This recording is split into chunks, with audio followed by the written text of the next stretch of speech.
байгаа юм байна. ТВ телевизийн 1-р сувг таны радио FM 103.6 төлгөөн ТВС Mongolia пэйж хуудас аль биесээр Монгол комент нэвтрүүлгийг дэлхийн үндэстэн болон шууд хүрэхэд бэлэн болсон байна. Монголын комментчдын үгүйцэл бодлыг сонсох Монгол комент нэвтрүүлэг баасан гарагийн буюу захидлын дэд болондор энэ өдрийн дугаарыг хүрэхэд бэлэн байна. За үзэгч та бүхэнд бас өнөөдөр нэвтрүүлэг эхлэхийн өмнө бас хэд хэдэн зүйлийг бас тодтогоод уламжлая.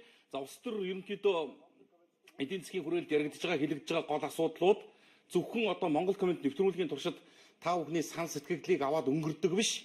За бусад одоо нэвтрүүлэг өндөрлсөний дараах хэсгүүдэд хүртэл та бүхэндээ сан сэтгэлдлээ солилцож явах юм боломж олцоо байдаг гэдгийг бас үзэгч та бүхэнд уламжлая. Яг тэгэхээр өнөөдөр бас ирсэн уулзсан бичилж ирж уулзсан зарим усудаас бас санал гомдол бас бидэнд хэлж байна лээ. Нэвтрүүлэгт хаяглагдж байгаа сэтгэлдлийг одоо манай пүүжээ бараг ангилж уншдаг. За захиа уншиж байгаа бэлгээ бол ерөөсөө захиаг яг нөгөө ирж байгаа дугаараар нь биш ялгаж уншаад байна гэдэг ийм гомдол. Би бол нэг л зүйлийг хэлж байгаа. Ямарваа нэгэн асуудлын нөлөөлөлд автахгүйгээр тухайн үед ирж байгаа сэтгэлдэл аль нь төрүүлж ирсэн тэр уншигтаад явдаг.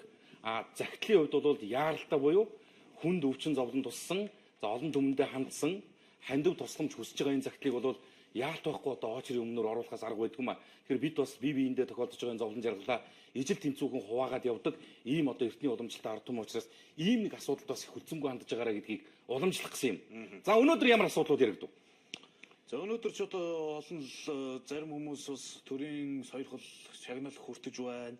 За дээрэс нь одоо ардсан холбооны ойн өдрүүд болж байна. Монгол Ардын хувьсгалт нам бас төмд 1100 дарамтынхаа улсын баг чуулган хурлыг зохион байгуулах, анх дугаар зөвлөгөөний зохион байгуулах гал өнөөдөр баг чуулган хуралдаж байна гэх мэт иймэрхүү үйл явдлууд болж байна. Агаарын бохирлын асуудал хിവэрээ за хурцын томилгооны асуудлыг төр хойшлууллаа гэсэн ийм мэдээлэлүүд зөвлөж явж байна л да.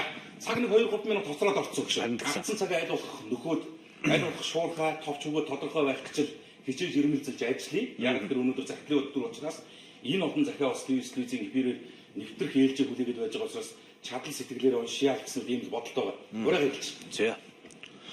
Монгол комментэд нэгтгэцгээе. За өнөөдөр бас сайнтай муутай хорвоогийн лалга өдрүүдийн нэг байна да. Сайн сайхан гэрэл гэгээтэй мэдээллийг спортын салбарын эхэлж одоо Монголын ард түмнийхээ саналт хүргэж байна. За Монголын жудоочид дэлхийн чансаг анх бисаар тэргүүлж байгаа мэдээллийг олдоо цэгийн сайт нүүр утсан дээр байршуулжтэй. Японы их дуулах тэмцээний дараа олон улсын жудо бүхний холбооноос жудоочдын чансаг шинжилэн батж гаргалаа. За шинжилсэн чансаагаар манай 2 бүх дэлхийн шилдэгүүдийг тэргүүлсэн ийм сайхан мэдээллийг олдоо мэн нүүр утсан дээр байршууллаа.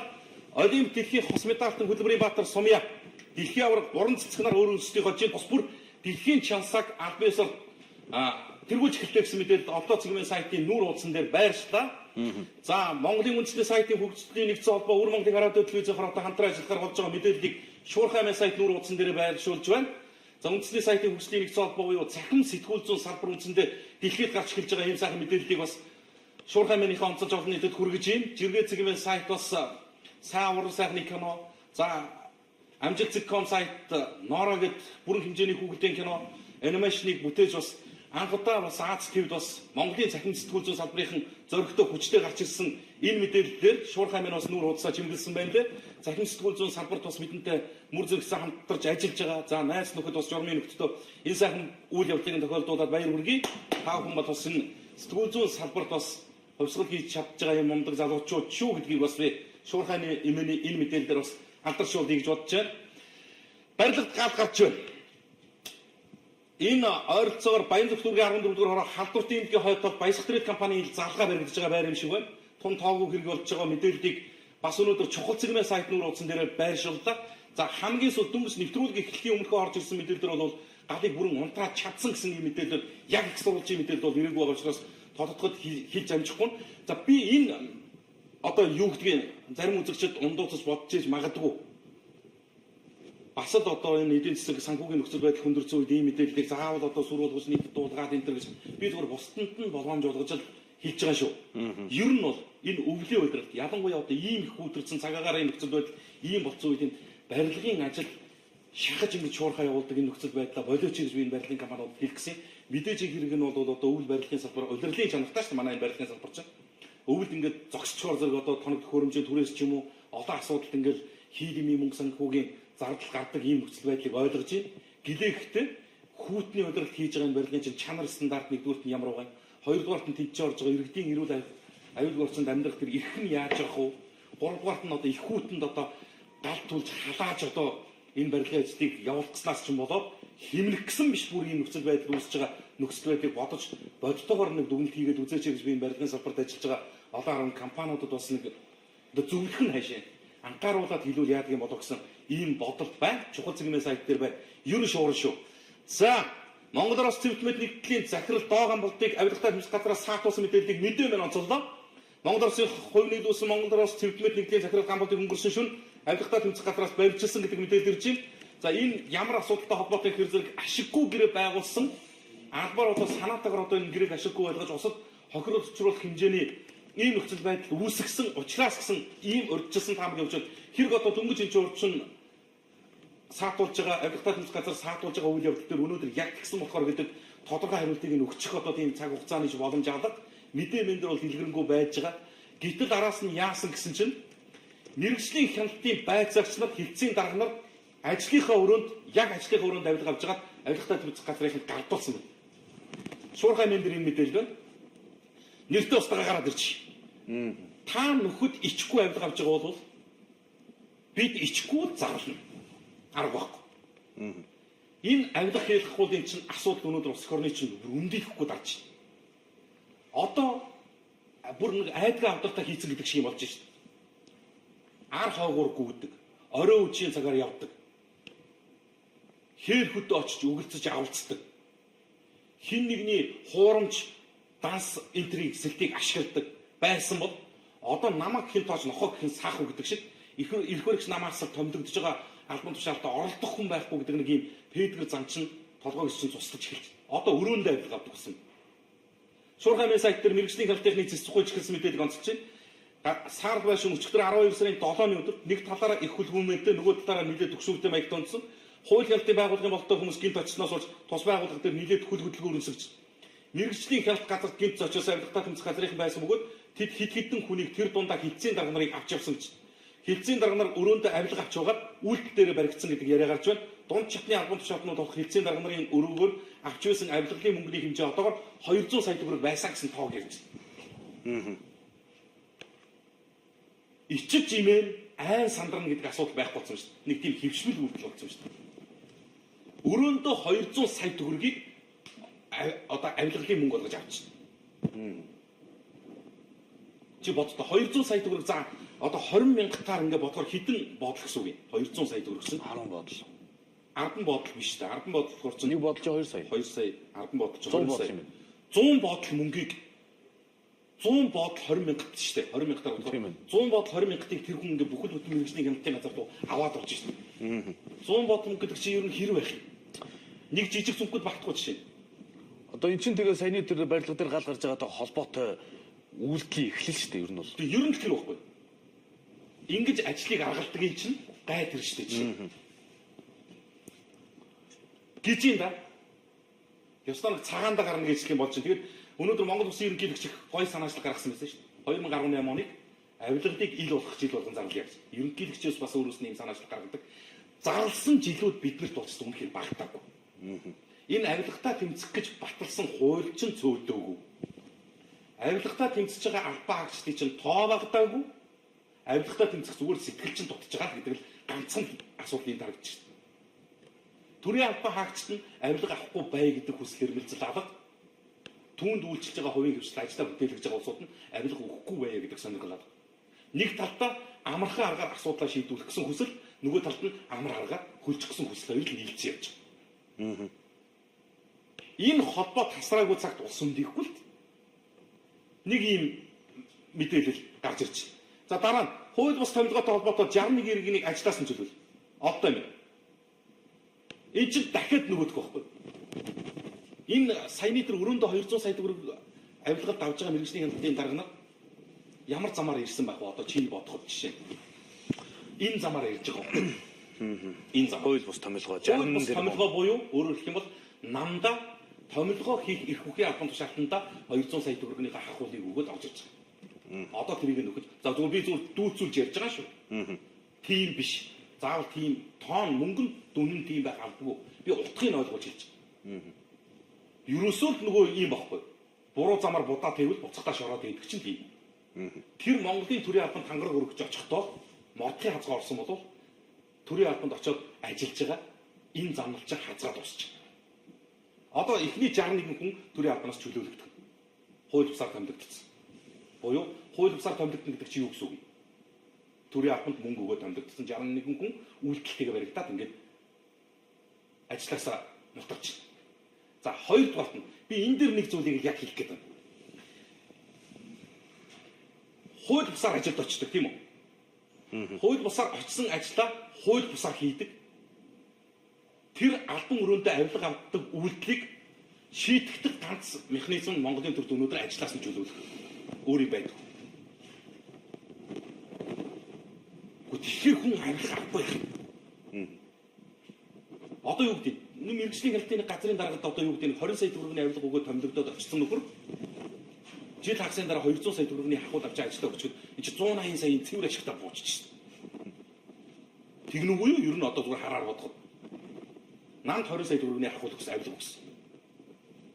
Тэгээ намаас тэр өгсөн мөнгөнд нь тохируулаад албан тушаалд нь аваачлаа. Оцсон албан тушаалдаа 10 нуглаад хахуул авчлаа. Буцаад гарахад одоо гомдол юу вэ? Энэ хүнийг ямар цагт ойрох биш. Энэ хүнийг шоронд хийх биш. Энэ хүнд ялвруулах биш. Ийм тогтолцоотой нийгэмд бид нар авилгалаа салж чадах юм гэдэг нэг асуудал. За энэ өчигдөр бас энэ аймаг орон нутгийн засаг дарга удирдлагуудтай холбоотой гэдэг асуудал яригдсан. Үүн дотроос нэлээд анхаарал татаж өнөөдөр бидний ярьсан хүрээнд өндрөө авчихсан нэг сэдв болохоор энэ Ховд аймгийн засаг дарга Гарсан дундгийг тойрсон асуудал байсан. За Гарсан дунд гэдэг хүн аймгийн засаг даргаар ажилласан хугацаанд буюу энэ жил хагасны хугацаанд Улаанбаатар руу 33 удаа ирсэн, 33 удаа буцсан. Гадаадын улс орнуудад 15 удаа айлчилсан гэдэг энэ иргэдийн төлөөлөгчдийн хуралдаанд, ээлжид хуралдаанд хурлын төлөөлөгчийн хэлсэн үг мэдээллийг битээр их сурвалж болгож нийтэд хүргэсэн. За энийг бол үндэслэгүй мэдээлэл байсан гэж өнөөдөр бас тэр хүмүүсийн одоо холбогд төлөөний усууд нь ирж бас одоо юу гэдгийг тэр асуудлын юмыг тайлбарлаж ярьж байна. За би бол энэ дээр зүгээр нэг видео мэдээлэл хүргэчих гэсэн. Баримт байвал баримттай бол баримтыг л үзүүлж ярина битээ. Тоо байгаа бол тэр тоог л нийтэд ойлгох хэрэгтэй, хэлэх хэрэгтэй. Тооцоо судалгаатай уд үндэстэй юм хэлж байгаа. Хин нэгний нэр төрд одоо юу гэдэг үндэсгүйгээр халдах, хин нэгний гүтгэн гүжирдэг, хин нэгний ажил албан тушаалын болоод амин хувийнх нь нэр хүндэд талдаж эрх ашигыг зөрчих тийм эрх бидэнд хуулиар олгогдоогүй. Энэ зөрчлийн тухай хуульчин ч гэсэн энийг бүр маш сайн хориодчихсан. Тэр баримт ярина гэдэг үүднээсээ би бас өнөөдөр тэр өчигдөр яригдсан асуудалтай холбоотой тайлбарыг нь бас хүргэе гэж бодож байна. Аймгийн засаг дарга Гарсан дундгийн гадаад дотоод томилтын асуудлаар тамгын газрын дарга Гамболд нь өнөөдөр мэдээлэл хийсэн. Тэгээ ямар хөө асуудал болсон бэ гэдгийг нь үзэгч та бүхэн бас өөрсдөө сонсож байгаа. Ийм зүйл л болоод байгаа шиг байна.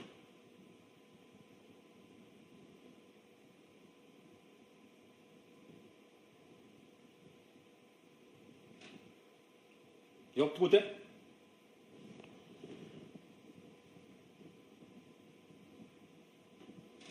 Энэ яагаад явж байгаа? За би сэтгэл явуулж байгаа. Энэ одоо нэг явуулах гэдэг үзчих. За утаа гэж амар байна. Энэ хэдэн жил утаа нэрээр хэдэн тэрбум эзэн нөхдүүд хайцсан бай гэсэн байна. Сайн байна уу? Би осолд ороод эрүүл мэндийн дэд хөрөнгөөр хохирчоод нөгөө тал нөхөн төлбөр өгөхгүй байхаар нь шүүхийн шийдвэрт хүсэлт өгөөд мөнгө нь шүүхийн шийдвэрт очсон хэрнээ. Заавал тэд хоногийн дараа авах юм а. Тим журам юм болов уу гэсэн байна. За энэ байгууллагын дотоод журам асуудлуудыг бол тэр бол сайн мэдэхгүй маа. Таксины үн нэмэгдсэн юм уу хэд байгаа юм бэ гэсэн байна. За энэ таксины үнийг ч бас мэдэхгүй. Энэ ч одоо шөнийн тариф, өдрийн тариф гэж нэг байдаг. Төгжрөлтэйгийн тариф гэж бас байдаг сураг бас гараад илээ. За та хоёр дамжт үсэ хүн бүр нийлээд алт хоёр хөтөлбөрийг зогсоогооч ээ. Энэ дарга нар хизээ зогсохгүй нь мэдээж ээ. Энэ улс орнд сүрлээ хийж бүтээж байгаа юм алгаа газраа авах гээд дайраад байх юм аа гэдэг. За энэ газраа авах гээд дайрж байгаа асуудал чи бүр хөвсгөл рүү ороод ирж гисэн яригдж байгаа нэг зүйл байгаа шүү. Шүүхийн шийдвэрт мөнгө нь ороод бараг 7 хонж яана гэсэн байна. За ханад цаддгүй дарга нарыг барьж бууд за энэ ч одоо тэгэл бас эвгүй л үгнүүд ороод ирэх юм. За нөгөө яриа маань бэлэн болчлоо би халтгаан сонсогч. Энийг би тэгтээ юу юм байна? Бүрийн ихээр сонсох боломжгүй юм байна. Яагаад гэхээр энэ бүтэн 17 минутын метраж байж байгаа учраас гол агуулга санааг зөвөр л юу гэж үзэгчдэд тайлбарж хэлэх чинь тэгэхээр аль аль талын байр суурийг ижил тэмцүүн хүрэх ёстой гэдэг л нэг юм зарчим яваа юм шүү гэдгийг хэлэх гээд байгаа. 5 дугаар оролдоо болж өнгөрсөн байгаа. Энэ оролдоон дээр бас аймгийн засаг даргатай холбогдуулаад тодорхой нэг хэдэн зүйлүүдээр тайлбар өгөх гэсэн. За одоо бас сошиал ертөнцийн бол бас засаг даргыг одоо нэлээд олон удаа бас гадаад арга хэмжээнд төрийн зардлаар өрөлдсөн. Улаанбаатар хот руу дандаа хоёрхан зардлаар өрөлдсөн гэдэг үр дутагдaltaа ийм мэдээлэлүүд бол төгөөд байгаа. Тийм учраас би одоо яг аль биесээр аймгийн засаг даргын төвийн газраас төрийн зардлаар одоо засаг дарга хэдэн удаа явж төсөл хөтөлбөрийн байгууллага улсын байгууллагын одоо зөвлөсөлт одоо гадагшаа явж энэ талаар бол тойролтыг хэлэх гэсэн юм аа. За аймгийн засаг дарга надлан одоо 2016 оны 7 сард ажил 8 сард ажил авснаас хойш бол 2016 онд бол Улаанбаатар хот руу 2 удаа Новосибирск хот руу орсон холбооны улсын 1 удаа, Туваа руу 1 удаа ингээд 4 удаа бол 2016 онд бол явсан байдیں۔ За Улаанбаатар хот руу бол 2016 оны 9 сарын 25-наас 16 оны 9 сарын 30-ны хооронд 5 хоногийн хугацаатай одоо Улаанбаатар хот руу зорчсон байна. За энэ эрх бод. За ингээл одоо холбогдох тайлбар мэдээллийг л түрүүцээс л өгч эхэлж байна л да. За энэ болохоор тэгээд нөгөө яг аймаг орон нутгад үйл ажиллагаа явуулж байгаа мэдээллийн портал сайт дээр нь тавигдсан байлээ. Ховд ньюс-ийн мен дээр янз янзын сан сэтгэлдлүүд л ирсэн байсан. Бид бол одоо юу гэдэг хэвлэл мэдээллийнхаа хэрэгслийн хувьд бол аль талын байр суурийг л ижил тэнцвэрх ёстой гэдэг тэр зарчим дээр л үзэгч тааханд бас үйлчилж байгаа шүү гэдгийг тодтогч уламжлалын зүгээр миний харж байгаа хандлагаар юу вэ гэхээр зэрэг одоо эн чинь нэг үндсэндээ баг 3 байсных нь өмнө 1.5 дураад бичсэн ч юм уу гэдэг иймэрхүү хэлбэрээр хүнд ойлгохгүй нэ одоо үзүүлэлт одоо энэ би зүгээр юу гэж хэлж байгаа гэхээр аймгийн тэр яг энэ одоо тэр томилолт гадагшаа тутагшаа явж байгаа зардал санхүү гэж хариуцсан нэгтлэн байх ёстой үстэй. Санхүүгийн мэрэгжилтэн тийм ээ. За энэ хүн хуурамч худлаа мэдээлэл гаргах юм бол та хуулийн хариуцлага хүлээн штэ. Тэгээ энэ хүн л одоо яг жиггэн нөгөө энэ асуудлыг чи эцсийн цэгийг хатах хүн зэрэг санагдаад байгаа байхгүй юу? За ямар ч байсан бол хамгийн газрын даргаыг хэлж байгаагаар бол тийм айхтар их олон удаа явцсан барьсан гэдэг асуудал байхгүй гэж байна. Яг гэтэл тэр хурлын төлөөлөгч бол баримт байгаа гэж. Тэгээд тэр баримтыг бас үзэж хармаар байна. За үзэгч таах хүн бас илүү сонирхчихвэл үргэлжлүүлэл ярьж хэлэх ийм сэдвүүдийн нэг л энэ байх шиг байна. За өнөөдөр яригдсан бас нэг асуудал болохоор зэрэг энэ агаар эмх хөдлийн асуудал. Дөргөө эмээ сайтын нүүр утсан дээр гараад ирлээ те. Нөгөө эрх хөрөгчдийн маань хэлж байгаагаар 2025 он гэхэд агаар эм бохирдол 80% буурсан байна. Чадах уу? Амжих уу манайхан? Одоо он гараад 18 он. Цаанд 7 жил үлдэж байна. Миний ах нар чинь үндсэндээ энэтэй чинь бараг 17 жил ноцолдоод л байгаа үр дүн юм шүү дээ. Юу үндэ нөгөө агшилсан хүн гээч хэл болчиход байгаа юм. Иймд итгэхээ болоод үндэ удаж. 25 он гэхэд агаар эм хөдлийг 80% бууруулах гэж байна. Ооч тооцоотой үндслэлтэй амар юм ярьж. Одоо яасан хэрэг тэгээ одоо бууруулаач бууруулж эхлэе та энэ төр хэрэг энэ утаанд төсвөлж байгаа мөнгө ч багтчих штэ гэдэг юм. Гэхдээ найзуудаа та нарын энэ утаанд зарцуулсан мөнгө үнэхээр багтаагүй. Тэгээ энэ жил утаантай мөнгө байхгүй гинэ. Энэ жилд одоо төсөвд утаан төсөвлөх мөнгөгүй болчиход байна. Мөнгө багтаад байна. Уг нь яг мөнгө байх юм бол яг шийдэх гэдэг. Тэгээ яасан ингэ тэгэхээр зөв төсөв чинь хүрцэхгүй энэ болсон юм. Агаарын бохирд утаан зарцуулах мөнгөгүй мө бид нар чинь гэхээр зөв мөнгө байна. Усан бассейн барихтал 10 тэрбум төгрөг Монголын төрд байна шүү дээ. Энэ одоо улсын хурлын гишүүд нь өөрсдөө яриа сууж байгаа. Би одоо үзэгчдэд сонсъё. Улсын хурлын гишүүд бүрд орж ярьж. Эхлээд утаанаас салгачаад дараа нь усанд шум бол яаж. Маш омцдох ингэж хэлсэн. Сонгоны ханд 14 хүн төгрөг усын спортын зохистой байна ингээд орсон байх шиг. Энэ сонгоны ханд асар их олон асуудал байна. Утаа бол хамгийн их ийм дүүрэг. Эхлээд утаанаас нь салгачаад дараа нь усан шум болмоор байгаа байхгүй. Тэгээ усан шум болох асуудлаас илүүтэй тэр дахилдад байгаа хідэн хүмүүс тог захиргааны тавьж өгөх асуудал байцдаг шүү дээ. Сонгонд асуудал байт юм аа. Сонгон архын дүүрэг бол угаасаа асуудал ихтэй дүүрэг шүү дээ. Яг тэгэхээр би энэ сонгон архын дүүрэг, Баян зүрх дүүрэг хоёрыг бодохгүйгээс нүдний өмнө ил байж байгаа асуудал юм чинь. Улаанбаатар хотод шилжиж ирж байгаа айлгууд үндсэндээ 21 аймагаас Улаанбаатар хотыг зорж байгаа хөдөлгөөний эрдэг эцсийн зогсоолн сонгон архан ба Баян зүрх. Баруунаас ирж байгаа сонгон архантаа ингээд жигсэлтэй шахацдаад нутагч чинь зүүн аймагаас ирж байгаа Баян зүрх дүүрэгт. Төвийн дүүргүүд бол ийм харьцангуй юм ачаал багтаа шүү дээ. Сонгон архын дүүрэг бол бүр улааны голомт. Гэхдээ энэ утаанд зарцуулах мөнгө байхгүй. Энэ хүүхдүүд угаалтаад унж штэ. Хөгсчүүд одоо бүглэрч. Жирэмсэн ихчүүд золбож байна. Тэр яах вэ? Усан байсан. Хэрэгтэй л энэ хүүхд залуучуудад хэрэгтэй. Гэхдээ чинь яг номер 1 тулгамцсан асуудал мөн үү гэдэг дээр байгаа. Төсөв яаж батлагдлаа? Энэчлийн төсөв юу болж байгаа вэ? 10 тэрбум төгрөг агаарын бохирдлыг бууруулах чиглэлээр яг үр дүнтэй ажилдаа зарцуулагдах юм бол маш том асуудлыг шийдэх юм байхгүй юу? Би энэ утааны эсрэг ээж аваадын холбоо гэдэг энэ холбооны бүр нэг хідэн хүүхэн ястаа бүр үндэ туулах явах. Залуучуудыг бас хэлмээр байна. Нин эмгтээчүүдийг дэмжих хэрэгтэй. Улаанбаатар хотын утаагаар зөвхөн тэмцэж яваа улсууд амьсгалж байгаа юм биш шүү. Бүгдээр адилхан амьсгалж. Улаанбаатар хотын утаанд зөвхөн тэр жагсаж байгаа тэр хөрхүүгийн хүүхдэл хордож байгаа юм биш. Бүхэл хүний хүүхд хордож байгаа. Юмдаа бас цөмөрөө сэтгэлтэй байхгүй болохоор эдгээр чи ингэж хэлэх болж шít. Одоо яаж ирэх гэсэн чинь утаанд зарцуулах мөнгө байхгүй гэхдээ усан бассейн барина. Тэгээ утаад одоо энэ Улаанбаатар чинь тэгээ яах юм бэ гэсэн чинь ийм цагуудад гарахаа болчих гинэ. Go юм сайт.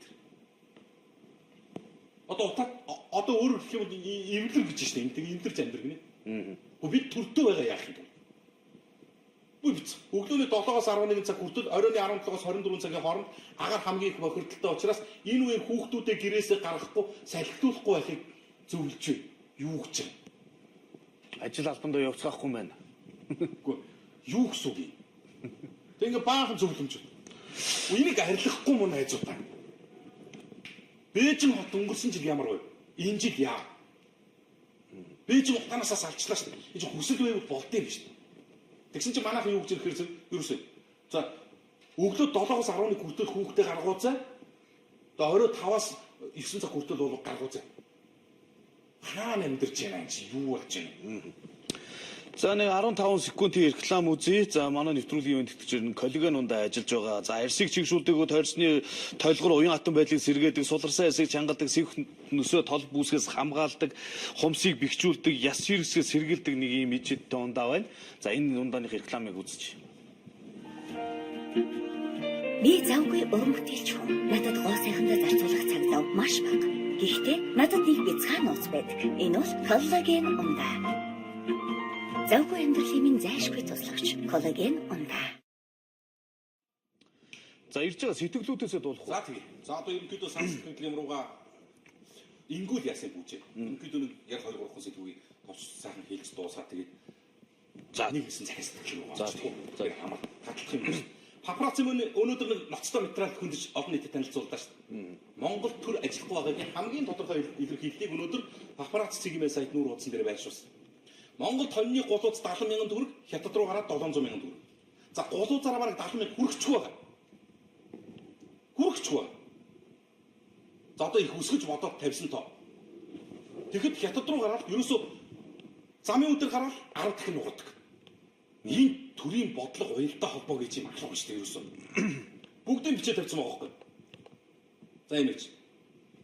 Хятадын үндэсний хөгжлийн шимтгэлийн орооноос гаргасан тайлангаас үзвэл хоньны махны хэрэглээний нэг хүнд новдох хэмжээ 2002 онд 247 кг, 10 онд 301, 15 онд 323 кг, хоньны махны импорт 11 онд 82.7 мянган тонн, 12 онд 123.7 мянган тонн, 13 онд 254 мянган тонн болж өсчихэ. Тэгээд энэ хятадд хоньны мах нийлүүлдэг гол улс орн нь Австрали. Шинзланд гэдэг орн бас тодорхой хувийн эзэлдэг юм байна. Тэгээ Монголоос бас багахан дугаар гардаг. Амар өнгөт юм байх байхгүй. Австралиас хятад хонь авч штэ хоньны мах. Австралиас хятад нүүрс авч. Яг адилхан чанартай, яг адилхан зэрэглэлтэйг Монголоос авахдаа хэд дахин доогуур нийт. Гэтэл хоньны мах ямар байдаг юм бэ гэдэг үнийн юаны Монгол төгрөг рүү шилжүүлээ гаргаад ирэхээс Монгол 70,000 төгрөгтэй байгаа булууц хятад руу гараад 700,000 төгрөг болдог. Төр өөрийнхөө тэгвэл тэр зуучилсан ашгаа юм уу засгийн газар хооронд хийсэн хилцээрийн шимтгэл мэдээлэл аваад гаргал. Энэ жил цаг зуудын нөхцөл байдал хүндэрчлээ шүү дээ. Гэхдээ ингээд үнтэйгээр гаргахыг ихлээр зэрэг албаар ч юм уу, албаар биш ч юм уу ямар нэг байдлаар янз бүрийн өвчин гаргадаг. Шүлхий, мялзан, цэцэг, галзуу гэл. Баахан өвчин гаргаад тэгээ Монгол малын мах чанаргүй аюултай гэдэг байдал руу түлхэж оруулчаад тэгээд тэрнийхээ далмаар нь хямдхан мах гаргаж тэгээд цаашаа үнэтэй болгож дамлах. Энэ арай харамсалтай. Үгүй юу гэсэн үг юм бэ? 70,000 төгрөгийн голууд хил гараад 700,000 төгрөг болж штэ. Үгүй ийм гач. Одоо яадгүй хэрэг тийм үзэн ядуулдаг бид нар. Маш олон. Үгүй бид нар тийм үндэслэх үзэлтэй ардсан монголчууд угаасаа. Үгүй гэхдээ хятад Орос хоёрын дунд байгаа гэдгээр дандаа өөрсдөө доош нь гэж хэдэн жил амьдрах юм. Их гүрнүүдийн дунд хажуулах за халууны зулцах шиг гэж байна. Энийний чинь бөөрөнд нь чултахнаа наалдаа төрдгөө яаваа гэж бодож байгаа дэлхийн хэдэн орн байна гэж. Энэ том зах зээл яаж нэг хажуугт нь чултахнаа манай улс заяачгүй яаваа гэж боддог мөрөөддөг хэдэн зуун орн байна гэж. Энд чинь үзэн ядах өгөөсгөх юм гэж бас байна. Тэг боддогоор харах хүлээн зөвшөөрөх юм гэж бас нэг байдаг шүү. Энэ мэдээллийг папарацаас үзэж таах уншаараа тоо баримттай тун тодорхой ус үзэж таах хүнд. За нөгөө офшорын чи асуудлаар түрүүчийн усуудын дугаард хэллээ те. Icon Sigma сайт дээр Петровс компани төлөөлөлтөөр зөвлөлийн дарга оюун гэр ярьж. Онцлог тодорхой зүйлсүүдийг хэлсэн. Одоо бизнес эрхлэгчдийн ямар асуудлыг ярих вэ гэхээр мөнгө чухал, компани чухал гэдэг асуудлаа эренблэх хэрэгтэй гэж байна. Энэ хүний яриан дээр маш тодорхой асуудлууд тусгацсан. Улс төрчдийн хувьд мөнгө чухал, нэр хүнд чухал, нөгөө улс төрийн карьерын чухал гэдэг асуудлаа эрүүлэр харах хэрэгтэй гэдэг зүйл ярьж байна. Энэ офшорын чинь юу гэдэг байж болохгүй, огт орон төсгүй гэдэг ийм хандлага бол биш юмаа гэдэг ийм мэдээлэл мессежийг нийгэмд өгөөд хэлж шít зүйлүүд. Гэхдээ ялгамж нь юу гэхээр зэрэг улс төрч хүн ямар байх хэвчээ. Бизнес эрхэлж байгаа улсууд яах хэвчээ. Ямар хуу хэлбэрт үйл ажиллагаагаа явуулдаг ямар компани яаж одоо энэ бизнесийн зах зээл дээр компанийнхаа байгууллагынхаа нэр хүндийг авч үлдэх боломж арга байгаа юм бэ гэдэг асуудлыг их тодорхой ярьсан байсан. Icon-оос үзэгч таахын бас энэ асуудлыг яриад гэхээр би одоо зөвхөн юу гэж энэ мэдээллийг онцлоод байгаа юм гэхээр зэрэг энэ офшор гэдэг асуудалтай чинь нэр холбогдсон бизнесийн байгууллагын төлөөлөлөд дуграад ирлээ. Улс төрчид хизээ ам ангах гэж байна. Улс төрчид хизээ асуудлыг ярих гэж байна. Мангай. Тэгээд улс төрчдийн хомрогонд улс төрчдийг оролдож чадахгүй болохоор бизнес эрхлэгчтэй хохироогоод өнгөрөх юм уу гэдэг зүйл энэ Icon нэмэний онцлогчлуудээр байж 2004 онд Петромат компаниг байгуулж 2006 онд засгийн газартаа бүтээгдэхүүн хуваах гэрээ байгуулсан. Лондонгийн хөрөнгийн биржид хувьцааг нь гаргасан. Ингийн тулд өнөөх офшор гэх бүсэд бүртгүүлж нийт 84 сая ам долларыг хөрөнгө босгод Монголд оруулсан. Петроматад 153 тэрбум төгрөгийн хөрөнгө оруулалтыг газрын тосны хайгуул зарцуулаад одоогоор олборлолт хийж ашиг олох бүхэл олборлож болох үс нөөц шилжүүллээ гэж хэлэхэд эрт байна. Ямар ч ордоггүй мөртлөө татвар төлбөр хураамжаар нийт 14.7 тэрбум төгрөгийг төсөв төвлөрүүлсэн. Ингээд энэ юу гэж хэлэхээр сэтгэл байвал болдог байна. Харж байгаа. Заавал ухаж малтаж ээж, заавал нөгөө ашгаа унгаж байж, тэгээд улсад өргөөж өгдөг юм биш байх юм шүү дээ. Гэх мэтчлээ одоо асуудлууд байна. Дэлгэрүүлж яриул цаг их байгаа учраас үзэгч тааваханд бас санскритыг унших боломж олцоог олох хэрэгтэй. За заавал уншаад өгөөрэй гэсэн байна. Баянгол дүүргийн засаг дарга Одон туяа явган хүний замаа аврын төв зам дагуу нийт эзэмшлийн зам талбайд байрласан зөвшөөрлгүй түүцнүүдийг ачилдаа. Өргөө Хиний театрын буудлын дээр зүгээр л хогёсоо боллоо 13 түүц байна л гэсэн байна. За энэ их хурлын гишүүд гэж зээл авч өр ширээ дарах дараагийн мөнгөө идэх гэж л энэ их хурл гэж алалцдаг юм байна. Өөр юу ч биш. 2020 онд мананг сонгоод үзээрээ хүмүүсээ гэсэн байна. За увсад шударгаас байхгүй байна. Албан газрын даргаыг ёс зүйтэй шудраг хүнээр тавьмаар байна. Танаа захидлыг ямар хаягаар явуулдаг вэ? Захидал дээр дэлгэрэнгүй бичих гэсэн юм а. Баярлалаа гэсэн. Та Улаанбаатар гот телевиз Монгол коммент нэвтрүүлэгт гээд захидлаа хаягалахад болно. За гасан дундаг Мон Эко гэж хужаа компанитай нийлж үнэнч сумыг 2 цагаан хад болох гэж зүтгэж 2 дахь цагаан хад болох гэж зүтгэж байна да гэсэн байна. За үнэнч хөшөөтийн уурхай асуудлаар бас одоо миний мэдх мэдээлэл байгаа. Зүгээр өнөөдрийн нэвтрүүлэг дээр бол бас амжихгүй. Тэгэхээр хөшөөтийн уурхайг бол үзэгчд бас тэр хот нутгийнхан бол гадарлах хэмжээндээ бас мэддэг улсууд нь бол мэдчихэл байгаа. Энэ дүнлэгтээ өгдөг л байна. За цогцлмоо сайдаа танаа яамнаас 500 м зайд сурах хүчийн үнийг 1600-аас 2100 төгрөгөөр буюу 72-аас 87% нэмж зарад байна. Хяналт тавиач ээ, түүцүүдийг хориглооч ээ, сурах хүчийг зөвхөн боловсролын явдал гэрээ хийсэн байгууллагаар хяналттай борлуулаач ээ гэсэн байна. 2016 онд малын мялзан өвчний үеэр бүтэн 1 сар өвчний голомтонд ажилласан за томилолтны мөнгөө өгмөр байх юм а. Адилхан ажиллаж цагдаагаас бусад мал эмнэлэг онцгойгийнхан бүгд томилолтоо авсан сурагтай байх юм а гэж. 1 сар. Нэг сар ажилласан цалин байхгүй. За би та нарт үйл захиа уншиж өгье. Та бүхэн өдрийн мэндийг хүргэе. Монгол комментар түмнийхээ дуугаа бол шударганы төлөө боловч зүйлийг ярьдаг учраас бид та бүхэнд хандаж байгаа юм шүү. Баянзүрх дүүргийн гэр бүл хүүхд залуучуудын хөгжлийн хилтэс 2017 оны 1-р сард байгуулагдсан хэдий ч аль биесээр бүлээн зөвшөөрөгдөггүйгээс төрийн албан хаагчид өнөөдрийн хүртэл ажилласан хугацааныхаа цалин аваагүй. Татвар нийгмийн даатгал дөрвөлсөн өөрийн ажлын байр байхгүйгээс засгийн газрын хэрэгжүүлэгч агентлаг гэр бүл хүүхд залуучуудын хөгжлийн газрын байр нь сандал ширээ хүрэлцэхгүй дундаа 2 компьютертэй үйл ажиллагааны зардалгүйгээр төрийн ажлыг явуулж байна. Тус дүүрэг нь хүн ам шилжиж суурьшигчд ихтэй нийслэлийн хамгийн том дүүргийн нэг төдийгүй гэр бүлийн болон хүүхдийн эсрэг хүсэлгээлт хамгийн их гардаг асуудал ихтэй зөвхөн нэг жишээ дурдахад хүүхдийн өсөх хэмжээ 108 дугаар утсаар 2017 оны 12 дугаар сарын 1-ний өдрийн байдлаар хүүхд хамгаалалт хүүхдийн эрхийн зөрчилтэй холбоотой 540 дуудлага мэдээлэл ирсэн. 16 онд мөн үетэй харьцуулахад 30%-аар 2%-аар өссөн. Эндээс харахад Баянзүрх дүүрэгт хүүхд хамгаалалт хүүхдийн эрхийн зөрчил гэр бүлийн хүчирхийллийн асуудал нэмэгдсэн харагдсан. Орхигдсон хаягдсан хүчирхийлэлд өртсөн хүүхдүүдэд тусламж хүссэн хэн бүхэн төрийн үйлчлэгийг хүргэн хороодын хамтарсан багийг мэрэгжлийн арга зүгээр ханган дамжин ажиллаж гэр бүлийн болон хүүхдийн эсрэг хүчирхийллийг шуурга таслан зогсоо хурцсан сэргийлэх чиглэлээр үйл ажиллагаа явуулдаг мэрэгжлийн байгууллага болох гэр бүл хүүхд залуучуудын хөгжлийн хилтэс улс төрөөс ангид байх ёстой маа. Энэ хугацаанд бид цалингүйч төрийн албан хаагчийнхаа ёс зүйг баримтлаж төрдөө итгэсэн сэтгэлээр төрийн ажлыг хийж эрхэн зөрчигдөж хүчирхийлэлд өртсөн хүүхдүүд хохирогчдод хуулийн дагуу нийгмийн ажлыг үйлчлэхийг үзүүлсээр ирсэн хэдий ч албан хаагчид бидний арга гэрийн амьдрал хүндрэлтэй нөхцөл байдалд хүрсэн тул цаашдаа төрийн ажил үйлчлэхэд хэвийн явуулах боломжгүй боллоо. Асуудлаа шийдвэрлэхээр хууль зүйн яам засгийн газрын хэрэгжүүлэгч агентлаг хүүхд залуучуудын хөгжлийн газар нийслэлийн засаг дарга Баянзүрх дүүргийн удирдлагуудад удаа дараа хандаж байсан боловч өнөөдөр хүртэл асуудлыг шийдэж өгсөнгүй. Бүтэн жилийн цалин баг. Гэр бүл хүүхд залуучуудын хөгжлийг хийсэн. Нөгөө хүчирхийлэлд өгж байгаа хүүхдүүдийг чинь наашраа гэж авдаг. Нөгөө цагдаагийн үр гүйцэтгэх, эмнэлгийн үр гүйцэтгэх, сэтгэл зүйчийн үр гүйцэтгэх, багшийн үр гүйцэтгэх, одоо сүүлдээ асрагчийн үр гүйцэтгэж. Бүтэн жил энэ усод цалин багхгүй. 13 хүнтэй хамгийн дээд нь 500 мянган төгрөгийн цалин авдаг энэ хүмүүс. Дээд нь 500 мянган төгрөгийн цалин гэж. Зөвхөн Баянзүрх дүүрэгт. Яг бүхээр нөгөө нэг юм засаглалын хямрал. Хин гэдэг ямар дарга аль намаас ирэх нь хамаахгүй. Би цалингаа тавмаар байна гэж. Аргагүй шүү дээ. Түрүүч нь одоо ингээд шүүх дуудагч. Тэгээ ингэж ажиллаж. Баянзүрх дүүргийн хүүхд залуучуудын хүчирхийллийн эсрэг ажиллаж байгаа ганц байгууллага. Энд спортын ардны ордны хажуудлын арганд түрээсийн байранд ингэж ажиллаж байна. Энд хүчирхийлүүлсэн ямар хүн тусламж авч чадах вэ? Ингээд шалан дээр энэ нөгөө баримт материалууд ингэж тавьж байгаа ажиллаж байна. Энэ асуудлыг нэг шийдээч ээ. Бас арай дэмжсэн хэтэрсэн нэг зүйл байна шүү гэдгийг бас энэ холбогдох улсуудын сонирхол хүргэх гэж хичээлээ.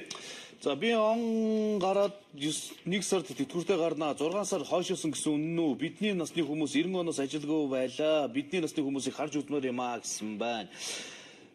За энэ нөгөө өмнө ирсэн сэтгэлүүд ингээд дарагдаа явчлаа. 5-7 очор жиг зохицуулаач ээ. Өвлийн хүүтэнд маш олон жолооч хэцүү байдалд байна. Холбогдох хүмүүс нь анхааралтай аваач ээ гэсэн байна. Үнэхээр бухимдаж үгээ хэлэх гэсэн хүмүүсийн өмнөөс орилж байгаа байлгүй дээ л гэж. За одоо бид хоёрыг хэлж байгаа юм бил. Сүнжин гарант цалингаа өгөөч ээ. Бүтэн жил боллоо яаралтай шалгуулмаар байна гэсэн байна. За мэрэгжлийн боловсролыг эргээд боловсролын яам шилжүүлмээр байна. Энэ салбар уналтанд ороод байна шүү дээ гэсэн байна. За наад хажууд талын нөхрөө бойл гэж хэлээч ээ. Ганцаараа 30 минут ярьлаа л гэж чамаг хэлээд байна. За 2016 онд Ховд аймагт гарсан мялзан өвчний үеэр 1 сар өвчний голомтонд ажилласан томилолтын мөнгөө өгмөр байх юм аа. Цагдаагийнханд өгөөгүй мөртлөө бусдад нь бол өгчихсөн л гэсэн зүйлийг хэлж байна. За энэ бол яг толгой байгууллагуудаас л хамаарж байгаа бох та. За Сүү Батболдын Бороголдын олзуулсан 65 тонн алтны 12 тонныг нь хувьдаа авсан гэх юм а тийм хүн офшорт мөнгө хадгалахгүй юм бол өөр хаана хадгалах юм бэ? 12 тонн алтны мөнгө хайчваа олох хэрэгтэй гэсэн байна. За шударгын ус байхгүй болцсон байна гэж шилмэгдэлт болж байна. Сүхбаатар дүүргийн 2 дугаар хилцээний цагдаагийн ажилчид ажиллаа хийж чадахгүй байна гэсэн. За яаж ажиллаа хийж чадахгүй байгааг нь хэлгээгээрээ. Ажиллаа хийж чадахгүй байна гэж хэлэх амархан. Ингээд ийм учраас гэж хэлэхэд бол баримт нотлох хэрэгтэй шүү. За Баян хошууны эцсийн Ананас эмийн эмчийн жигсаалтанд байгаа эмийг манай эмийн жигсаалтанд байхгүйгээд өгөхгүй байна. Өдөржингөө ойжрлоо зогслоо 20-с 30 хүнд үйлчлээд даралт нь байхгүй гэх жишээний их хүн цусалтай байна. Холбогдох хүнд нь хэлж өгнө. За энэ хувийн хвшлийн байгууллагууд бол яаж ажиллах нь өөрсдөө дурал байдаг байх л та.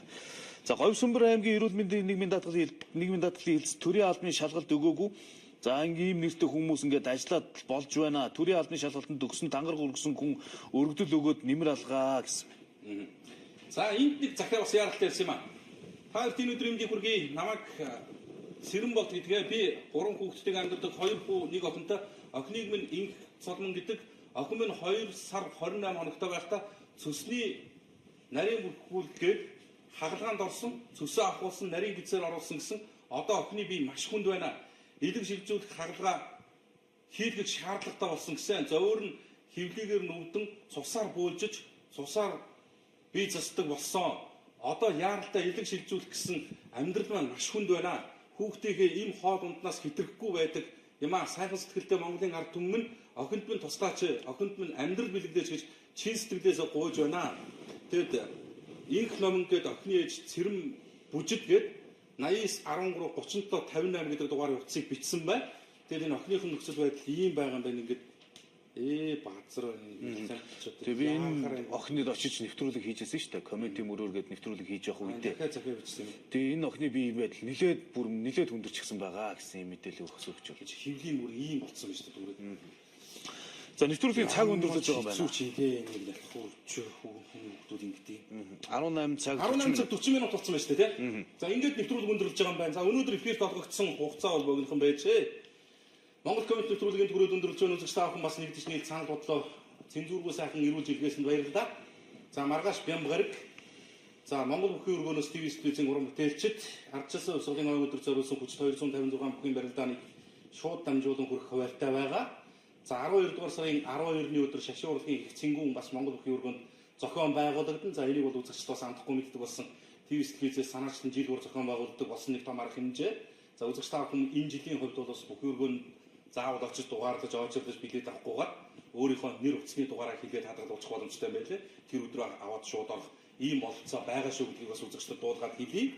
Амралтын өдрүүд аялалтаа сайхан өнгөрүүлэр үзэгчтэй Давгаргийн Монгол комментэд иргэж уулзъя. Урайгал. За. Монгол комментэд нэгтгэе.